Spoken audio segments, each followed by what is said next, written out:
What's good, everybody? It's your boy Saint Deadeye, and I have got an interesting piece of hardware here for you today. It's a part of my military surplus collection. It's almost as long as my table, and it's got an even longer name. Let me introduce to you the M1870 87-15 Vetterli-Vitali-Carcano rifle. Yes, 3 different years, 3 different designers, one very long name for one very long rifle that I can't even shoot.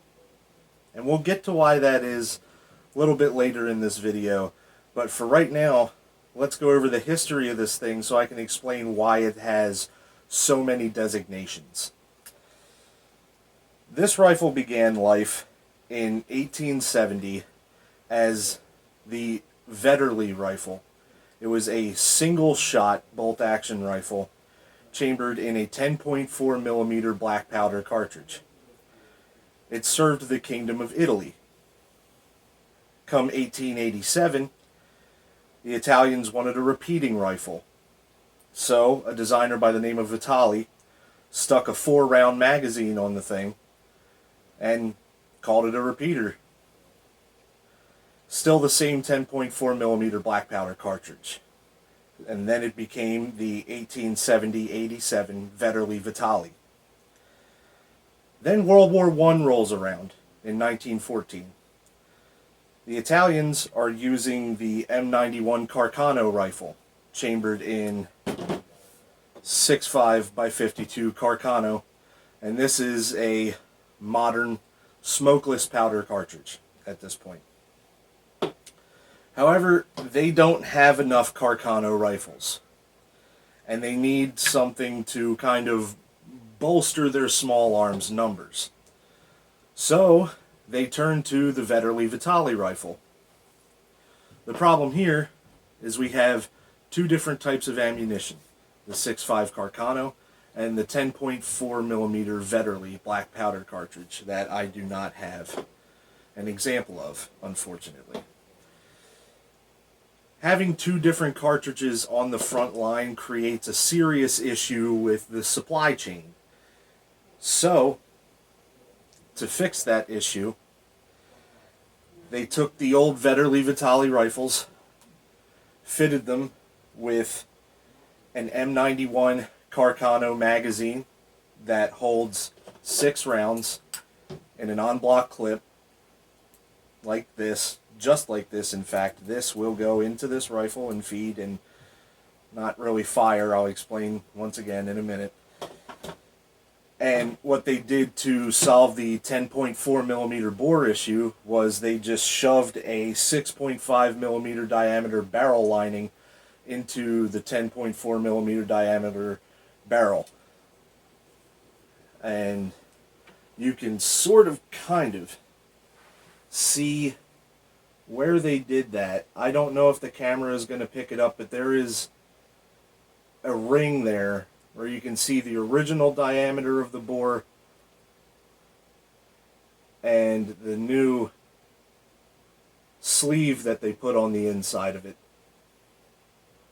where they come together. The consequences of that were, 1, the barrel on this thing is extremely, extremely heavy. 2, it's not exactly a reliable weapon in that configuration. So, what would happen is the bolt here wasn't designed to handle the pressures of modern smokeless powder. It was designed to handle the pressures created by black powder. So a lot of the times the bolt wouldn't hold.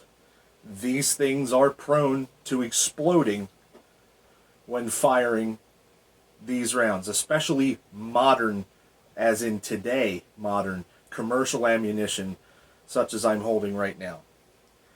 Which is why we are not going to be able to do a shooting segment on this gun. I believe Athias from Sea and Arsenal did a video on these and detonated 2 of them in the process of trying to make his videos. So I only have one. I'm only willing to pay for one, and I would like to continue to own it in one piece. So unfortunately, we are not going to go out and shoot this modern loaded ammunition through this rifle. But I wanted to show it off to you anyway because it's in my collection, and it's an interesting piece of small arms history.